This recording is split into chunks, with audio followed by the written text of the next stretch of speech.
Before we get started, I want to clarify that when I say the southern US, I really mean the former Confederate States. I'm referring to the southern US as more so of a cultural than geographical region. With that out of the way, ever since the turn of the millennium, the southern US has been exploding in popularity. Cities like Nashville, Tennessee, Jacksonville, and Miami, Florida, and to a lesser extent, Texan cities like Houston, Austin, and Dallas have moved from relative obscurity into more of the mainstream.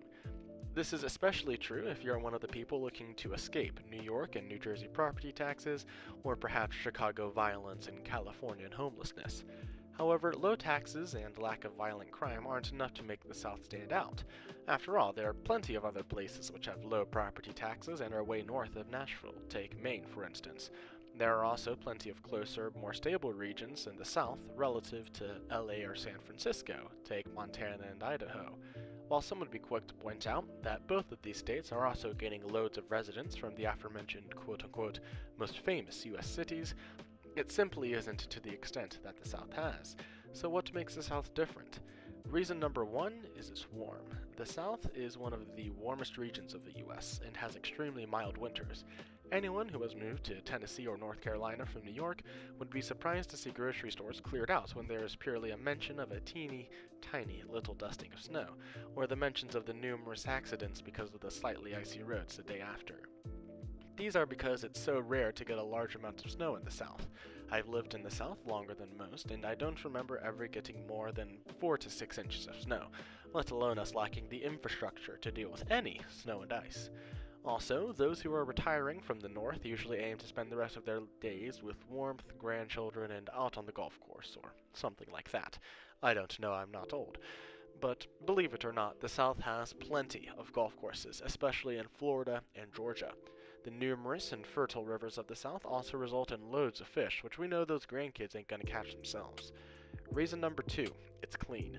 This one obviously depends more specifically on where in the South, but smaller cities like Raleigh, Columbia, Birmingham, Jackson, and Tallahassee naturally produce much less pollution than the megalopoli of New York City and especially LA. Atlanta is obviously an exception to this point, as it has the largest footprint of any city on the East Coast, but we'll circle back to why it's still going on the up and up. The relatively low population density results in extremely clean air, as there are just less cars and trucks going around. While there definitely are pollution problems in the South, just look at nutrient pollution in the Mississippi River, the issue of pollution is much less of a concern in the South compared to the North and West, and will likely continue to be a moot point as it continues to grow, should Southern leadership handle this influx of people wisely. Reason number three, the culture. This is arguably the biggest reason why the South has seen so many people move here. People just like the Southern culture. And sure, there's a lot of good things going for Southern culture. It's guided by a strong moral compass. It's referred to as the Bible Belt for a reason. There is also a general laid-back atmosphere within the South. Nobody has to be rushing too much to get to somewhere. Simmer down now, you're not burning all your daylight yet. This mantra of Southern hospitality has spread throughout the rest of the country and is behind the reason why cities like Nashville and Miami are go-tos for partying.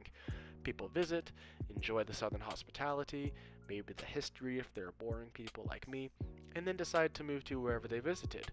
I work in the restaurant industry, and I know several real estate agents. If we all had $1 for every time we heard a story that went along those lines, we both could live comfortably and not work a day in our lives. Reason number four, the space. If you're looking at the South from the perspective of land area, it is one of the largest, if not the largest region in the US. However, as I mentioned before, the low population density of the South means that you can get a lot more bang for your buck. Let's just dive into Google Earth for a second. If you look at the land area of Texas, Oklahoma, Louisiana, Arkansas, Missouri, Tennessee, Kentucky, Mississippi, Alabama, Georgia, Florida, the Carolinas, Virginia, and West Virginia combined, you begin to see the geographic effects this region has on the US as a whole. It has so much potential to provide even more goods and services to the rest of the US, especially considering the demographic shift going on in the South right now. This was only realized during the late 1900s at the South's location, as close to major population centers at the time have resulted in things like the Atlanta, Georgia airport becoming the busiest in the world, Louisville, Kentucky's airport becoming a major cargo freight hub for packaging like UPS, and the expansion of General Motors and Volkswagen plants into Tennessee, with Nissan to follow after them. So we've now established the reasons why people are moving to the South. What can the South do to capitalize upon this good fortune the best it can? The number one most useful thing the South can do is to embrace its European roots. Numerous areas within these southern cultural hubs still have European influence in them.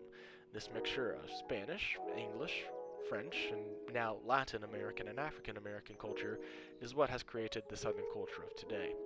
In order to keep the South free from what separates itself and from their northern and western counterparts, the South has to look elsewhere to handle its growth. Let me make one point clear to the South. The car is not the do-all solution for southern cities. Atlanta has just added more lanes to their highways and has done them little good. Drawing inspiration from things like the Paris Metro, the London local train system, and Amsterdam trams, biking and walkability will not only lower the cost of living in these cities, making them more attractive to the less fortunate immigrants, which are on average more religious anyways, remember, Bible Belt, and also put northern cities to shame with the new, modern southern beauty. Recall that southern culture is very relaxed. It doesn't contain the hustle and bustle of the north. And while that's a point of pride for the South, it might also result in its downfall. Should this work out in the South's long-term favor, it would not only allow the South to assert itself as more modern and advanced than the North, it would also be a wholesale cultural victory, should they manage to pull it off. Therefore, I have this piece of advice for those who are living in the South and want to guide its destiny. Look to the very roots of cultural influences where the South came from. Those are where the solutions lie to the South's problems of today. That's it for this video. If you like this opinion piece, I'd love to hear your thoughts in the comments down below, and maybe even consider leaving a like and subscribe. I'd greatly appreciate it, and have a good one, y'all.